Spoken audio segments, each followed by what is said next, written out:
Do you hear that? That's rain. Now, maybe you don't need my help to hear the rain. Maybe it is raining right now. It's winter, so it very well could be. And if you're starting to feel a bit dreary from all the rain, then stay tuned because on this episode of This is Vancouver Island, we present a celebration of the rain.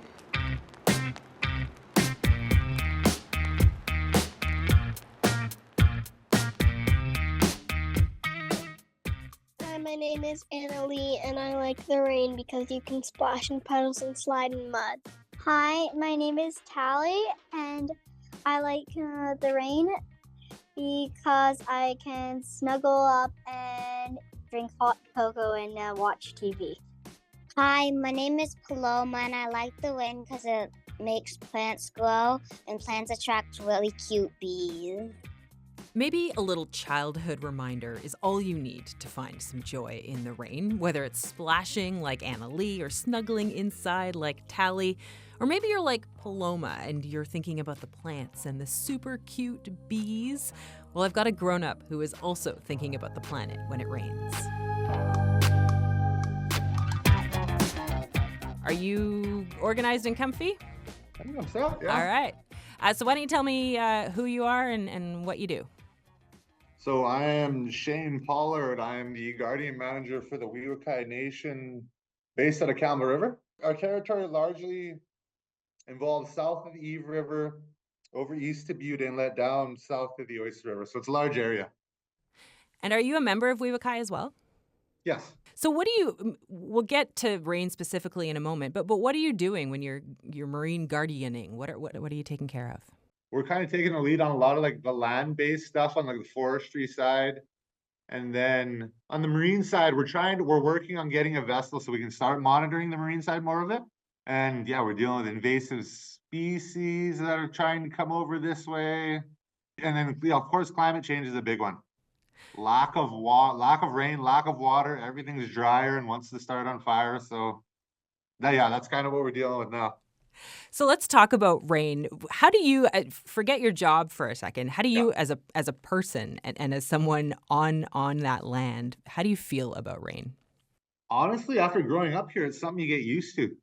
So when you don't see it, that's when it gets weird. I know I felt that.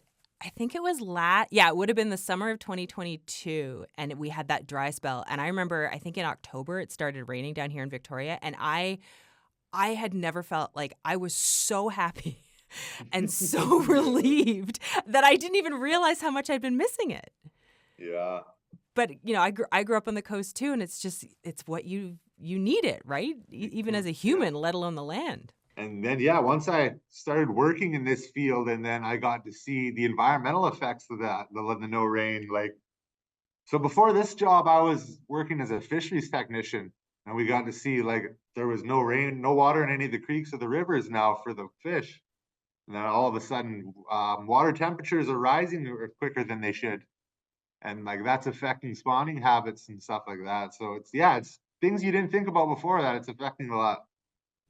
Little did you know when you were a kid and you were like, oh God, it's raining again, that all of this mattered, right? Yeah.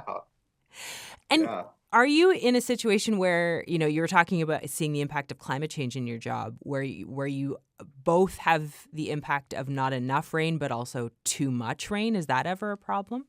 Yes, that can be actually. Just another example of what I was just talking about during the fisheries industry, you'll have no rain to all of a sudden river systems are you get those big fall floods that come in and you go from no water to too much water. It's just one extreme to another sometimes.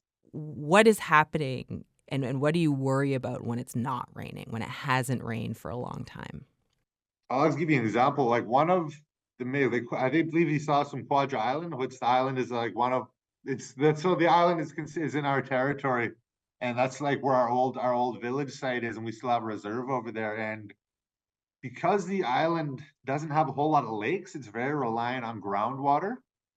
So now we're at a point where we're at a pretty much hit the peak of population that could live over there, but we still have so many people that are members that live off reserve that want to move back to the village, but we're at a point where we have to start trucking in water over there. And the beginning of our conversation, we always used to having rain, so that's something we've never really prepared for before. Yeah, you didn't have to think about where it was going to come from because it just was there, right? It came from the sky. Yeah, yeah, And I guess that's I mean, you can't make it rain. So is that the yeah. decision to do? Is you truck it in? That's the only option? Well, the one option is we're just try to understand it a bit better because it is new to us. But so like one thing we're working on now is like we're monitoring the groundwater wells and a lot better. And we're gonna be setting up some met stations soon that will be monitoring the weather and precipitation. And yeah, we're gonna get a better idea of what's going on and how we can move forward with it. And then what's the flip side? What do you have to do to manage those atmospheric rivers, those huge rains that come now? Well, that's a hard one because when there is those huge rains, we can't actually because it would be unsafe. We can't actually get in the water or do anything. So we just have to wait for the rains to come down and then just see what the effects are. But that it is something that has happened in the past. Those have been natural events have happened in the past and they have rehabilitated naturally. So, but yeah, well, they've never had to deal with climate change, I guess. So we'll see how that goes. Just a lot more paying attention now than there used to be, Yeah, right? that's the thing. Do you feel now like when it starts to rain, do you think about it more than you used to? Like you said, when you're a kid, you grew up here, like it just rains. That's it. It's not something that you think Yeah, about. it's definitely something I think about more. It's like a totally different perspective from being a kid for sure. Like now it's like it's like, oh, I'm not looking forward to sitting in the house, but it's like I'm looking forward to all the benefits that are coming with the rain of getting to sit in the house. Yeah, because you need it, right? And it's like, Yeah, okay, that's starting to fill the aquifers. That's getting us what we need. yeah, yeah. How closely do you watch the forecast? For me, it's going to involve a lot of planning. So I'll have to a lot of like few days ahead. I'll check and see what the weather's going to be like and tides. How reliable is it? I wouldn't say the best, but yeah, I'm sure everyone's got their jokes about the weatherman being wrong. Yeah, Yeah. So you got all the gear with you just in case. yeah, yeah. I'm guessing you have some pretty decent rain gear though too, if you have to be Oh outside. yeah, of course. I think I have different sets for different jobs because it's rained so much up here. You got your on water rain gear, your on land rain gear, your Mhm. going out rain Yeah, gear. you're gonna have on land rain gear that's just gonna be like it's gonna look like mud. And Right. then you're gonna water rain gear that's gonna smell like fish that you don't want to have the bears chasing around in the bush with that. I had not thought about that. I love And that. we do certain stuff with like juvenile salmon and things like that. So we will have gear that we say we don't want to get any other fish DNA or anything on it. So yeah, we will have separate things for that as well, just to be safe. Shane Pollard is the guardian manager for the Weewakai Nation in Campbell River. Now, we were talking about gear. There's actually a couple here on the island that started a business making rain gear, and it started in part with their love for rain. Coco Leanne and Chris Worgan live in Parksville. So many key moments of our relationship and our life here on the West Coast happen on rainy days. A big one was our wedding day. It was the first day of summer, June 20th, 2020. And the morning of, it was pouring rain, and we had planned to get married under a tree in a park. We were just so excited to get married. We didn't even care. So Chris set up the whole wedding like altar and tents and everything in the rain with his friends. And because it was raining, the whole entire park was empty for us. And that was really cool. There was nobody in the parking lots, nobody on the beach, nobody around. It was just us. And then when I showed up, the rain stopped, so we didn't have to get married in the rain.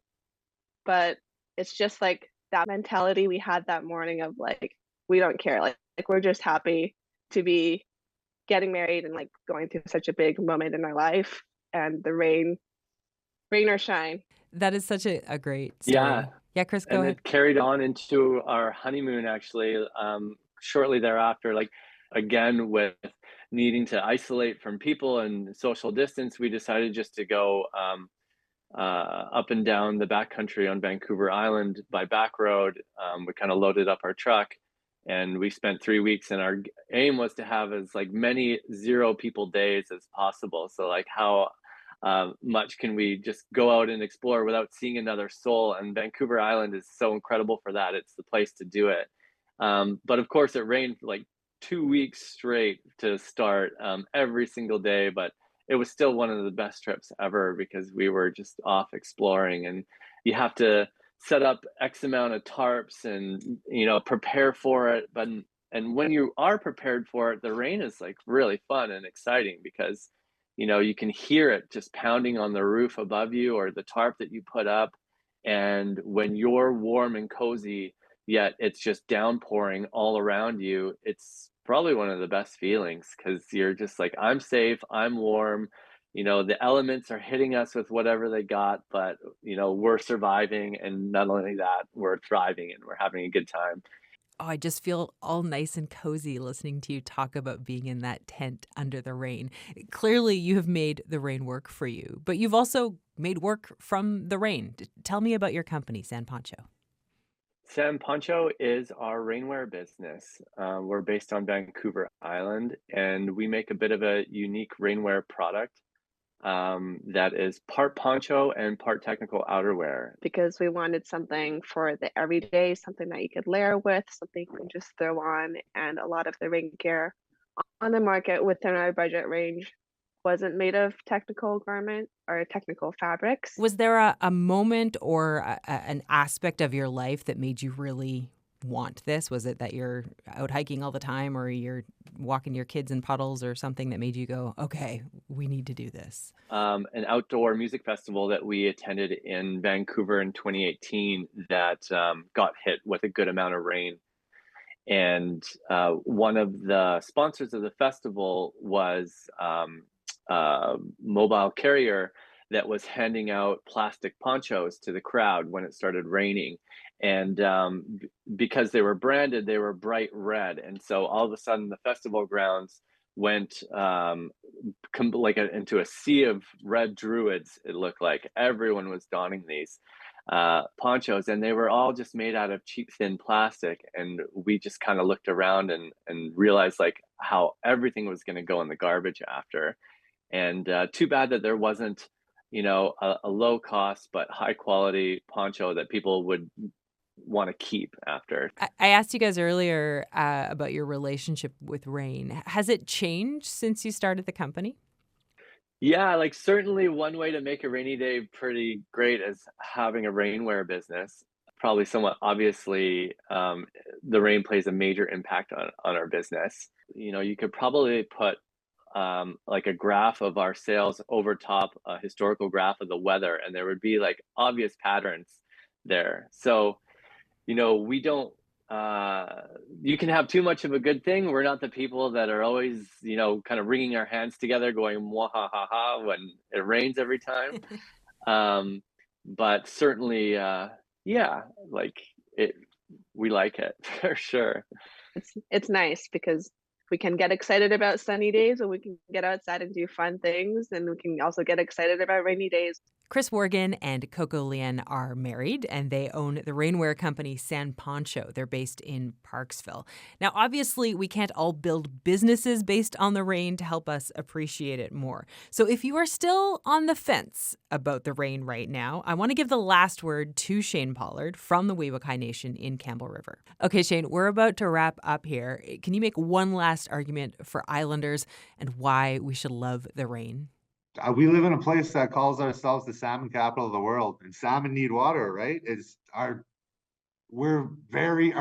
economy is very reliant on logging industry, and like trees need water. The world's got to revolve around it almost.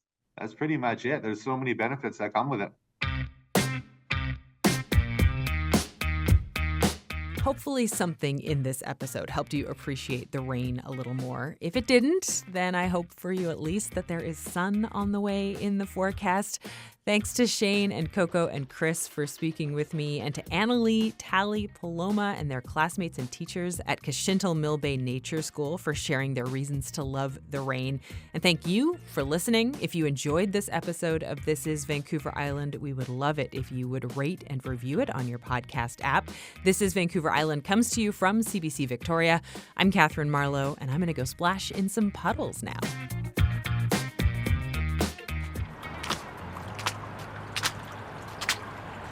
Here's a good one.